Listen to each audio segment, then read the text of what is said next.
In modern thinking, 20 degree Fahrenheit sounds not too bad. But to medieval people, it wasn't a number. It was a warning.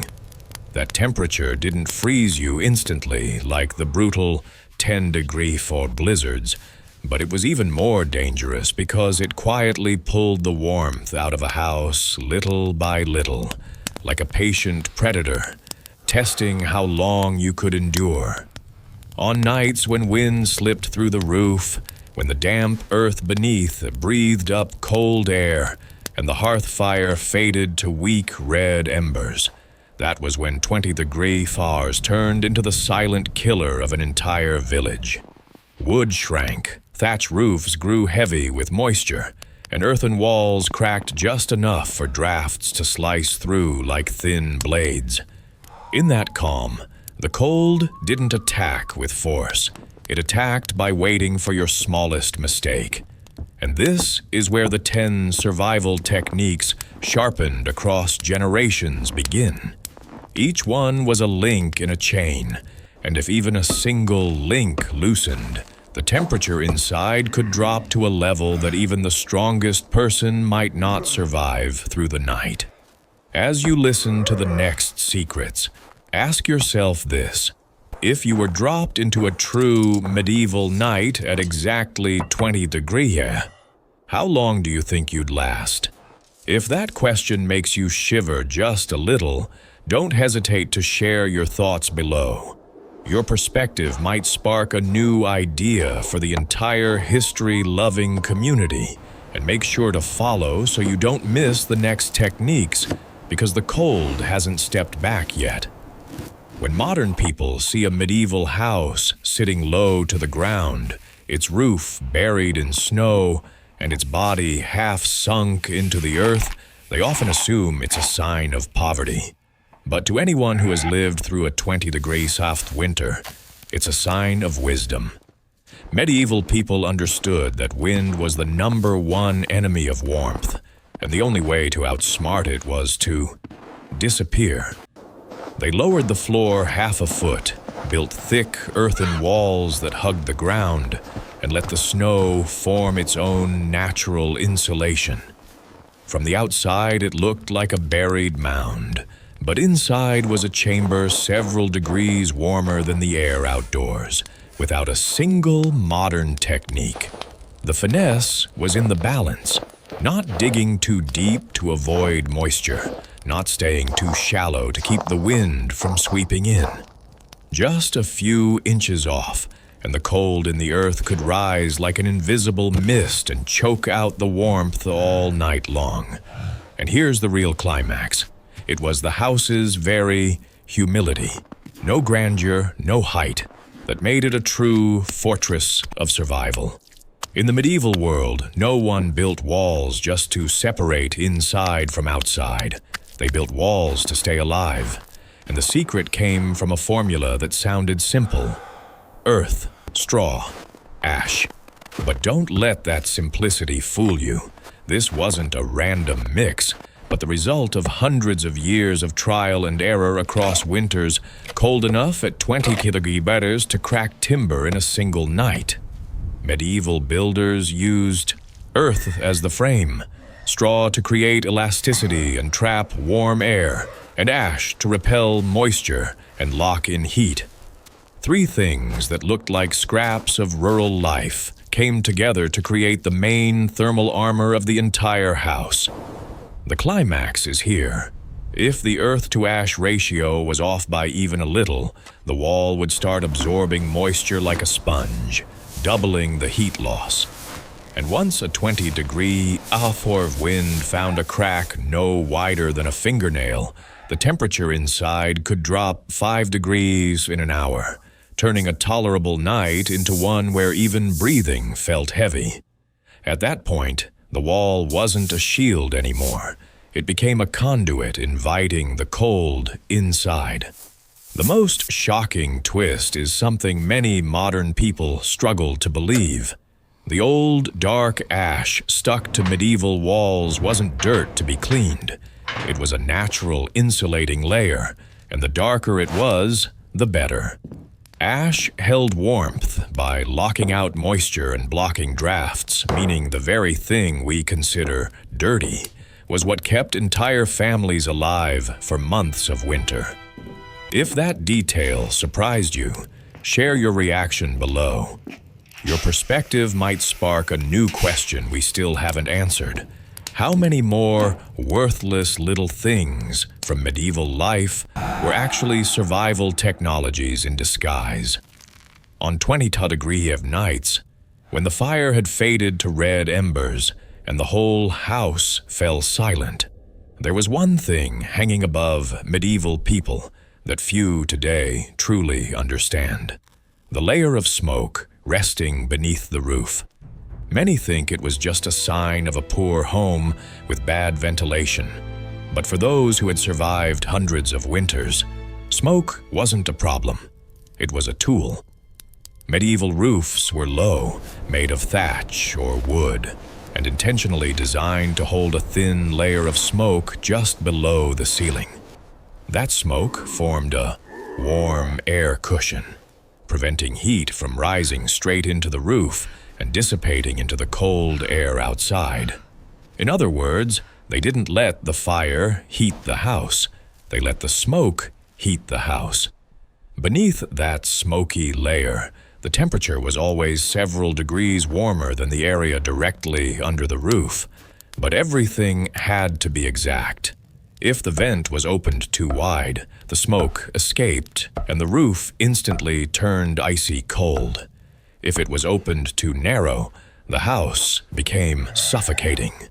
This fragile balance was the real skill of medieval life. They adjusted their warmth every night as if operating a handmade heating system where no mistake was allowed. The climax lies in this twist. Archaeologists have found that the dark coating on medieval thatched roofs wasn't just the mark of time, but evidence of a sophisticated thermal mechanism. Smoke, something modern people avoid, was their survival ally. If that surprised you, share your thoughts in the comments. Sometimes a fresh perspective opens new questions about how our ancestors turned hardship into an advantage. In medieval homes, the floor wasn't something to decorate or keep spotless. It was the heat-holding heart of the entire family. Medieval people built a layered mix of fine ash, dry straw, and compacted earth, something that may sound crude today, but was actually a heat battery that worked through the night.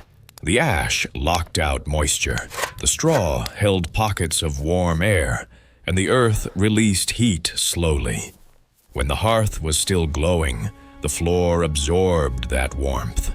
When night fell, the floor gave it back little by little. But this is where the real physics drama begins. Get the mixture even slightly wrong, and the floor turned into a traitor. With just a bit too little ash, moisture from the ground rose like an invisible mist, so cold you could feel it creeping through your coarse wool layers.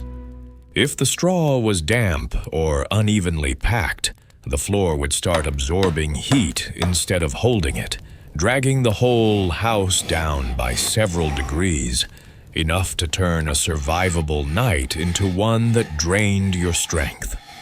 The climax lies in a truth few would ever guess. Medieval floors were never truly cold. Even without modern heating, they had unintentionally created a natural thermal storage system that many archaeologists today consider proof of how extraordinarily observant our ancestors were about their environment. In the medieval winter, when 20 Fabos winds slipped through every gap in the thatch, and the only light left in the house came from fading embers, there was a strange kind of warmth modern people rarely think about: the breath of livestock. In many old records, cow sheds, sheep pens, and even goat enclosures were described as natural heat chambers, where warmth radiated quietly but steadily. What sounds like legend was actually one of the house's pillars of survival. Medieval people didn't place livestock pens beside the house for convenience. They did it as strategy. The thick earthen wall didn't just block the outdoor cold. It carried the animals' warmth through the soil like a slow, smoldering current. A single cow's breath could produce a surprising amount of heat, and when an entire herd was exhaling together, the space next to them warmed by several degrees, enough to push back dangerous cold. That warm layer seeped into the roof, the floor, and the walls, preventing the house from dropping to temperatures that the elderly and young children couldn't survive. But here is the most mysterious part. Medieval people didn't see livestock merely as food, but as keepers of the fire. Losing a cow in the dead of winter wasn't just losing property. It was losing a living heater. And many accounts describe small evening rituals, almost like quiet gestures of gratitude toward the allies who helped keep them alive through the long nights. This is why many researchers believe people back then understood more than we assume. Survival sometimes comes from things that seem completely unrelated. If this detail surprised you or sparked a new question, share your thoughts below. Sometimes your comment becomes the key to unlocking another fascinating piece of how medieval people turned every form of life around them into a system that protected them against a merciless winter. On medieval 20-degree-Hive nights, cooking wasn't simply preparing dinner. It was a ritual that kept the entire house warm. Medieval people practiced a technique that sounded ordinary, but was actually vital for survival, using little or no water, then placing red-hot stones into an earthen pot. This allowed the food to cook slowly, retain heat longer, and most importantly, turn the pot itself into a mini heater that radiated warmth for hours afterward. The climax lies in this. If done wrong, the consequences were immediate. Stones that weren't heated enough would lose their temperature too quickly, turning the pot into a cold mass that chilled the room, even making the house colder. Adding too much water was another mistake. Steam escaped too fast, stripping away heat and turning the home into a dangerously damp, cold environment. For medieval families, this wasn't a kitchen trick. It was a heat survival protocol, a strategic method to preserve warmth through the night. This subtlety is why archaeologists, when excavating medieval hearths, often find large earthen pots with thermal shock cracks and smooth, rounded stones, worn from being reheated thousands of times. Each stone was part of a quiet heating system, something modern people look at and see only simplicity. If this technique makes you realize that the medieval kitchen was far more complex than we assume, share your thoughts below. Who knows? Your perspective might uncover yet another secret about how our ancestors cooked their meals while fighting off the cold lurking just outside the door. In the medieval world, where 20 degrees wasn't a number but a nightly test, wind-blocking architecture wasn't a preference. It was a survival instinct. Doors were intentionally built low, not because they lacked materials, but because they understood the lower you have to bend, the harder it is for wind to rush in. Any gaps around the doorway were stuffed with straw, coarse cloth, damp earth, anything that could stop the cold air. But the climax lies in this shocking truth. Even a gap the size of a finger could drain up to 60% of the warmth accumulated inside the entire house. To them, that wasn't a statistic. It was the line between a night of real sleep and a night of shaking to exhaustion. And what's even more interesting is the cultural layer behind it. Medieval people considered the sound of wind whistling through a door crack a bad omen, not out of superstition, but because they knew that sound meant a longer, harsher night ahead. The wind slipping through wood and thatch felt like a reminder that someone had been careless. A latch not secured tightly, a piece of straw out of place, or a vent opened in the wrong position. In many medieval records, people didn't call sleeping together a family habit. They called it a sleep formation, a literal strategy. On 20th Glagindais nights, when the hearth was reduced to glowing embers and the wind kept searching for ways into the house, simply lying down became part of the survival system. They didn't sleep scattered. They arranged themselves in clusters, backs pressed to backs, legs intertwined, keeping warmth circulating like blood in a shared body. The climax lies in the cost. Shift just a few handspans apart, and the core temperature of the cluster would drop instantly, with the person on the edge freezing first. To them, sleeping in the wrong position was more dangerous than walking outside on the snowy ground, because the mistake happened silently, and the consequences arrived only when it was already too late. Some places even had elders assigned as formation keepers, waking up periodically to check whether anyone had drifted away, much like a medieval captain checking his crew through a stormy night. The drama and political flex of this technique come from this truth. Medieval people didn't treat body heat as personal property. They saw it as a shared resource, to be distributed wisely like food or firewood. This discipline is why many researchers compare cluster sleeping to a miniature form of social organization, one where survival depended on unity, not the strength of individuals. If this technique makes you realize the ancient world was far more organized than we assume, share your thoughts below. Your perspective might be the spark that reveals another question about how our ancestors protected one another in the cold, dark night.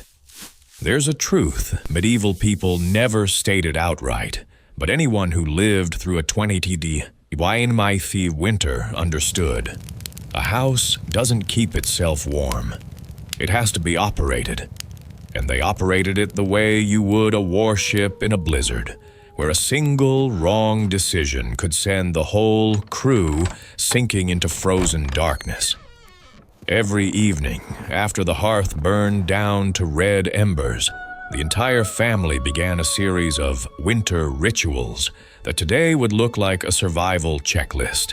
Adjusting the vent so smoke escaped at the correct rate, packing down the ash straw floor to stop ground chill from rising, rotating sleeping positions to keep the cluster evenly warm, inspecting earthen walls for new cracks, and most importantly, making sure the livestock shelter stayed wind-tight to preserve the living warmth next door. Here's the soft hook. Forget just one step, just one, and the temperature inside could drop so fast that the entire night turned into a silent battle against the cold. A vent angled the wrong way could funnel wind straight into the roof. An uneven layer of ash could pull heat downward. A person drifting a few handspans away from the cluster could trigger a chain reaction of shivering. And the biggest twist of that era lies in what medieval people always understood. They weren't afraid of the cold. They were afraid of carelessness. Looking back at all 10 techniques, we don't just see materials or clever tricks. We see a mindset, a way of reading nature, correcting mistakes daily, and treating preparation as life itself. If this makes you see the medieval winter in a new light, share your thoughts below. And if you want to uncover more survival secrets time has buried, don't forget to follow the channel. there are still countless lessons our ancestors left behind, waiting to be decoded.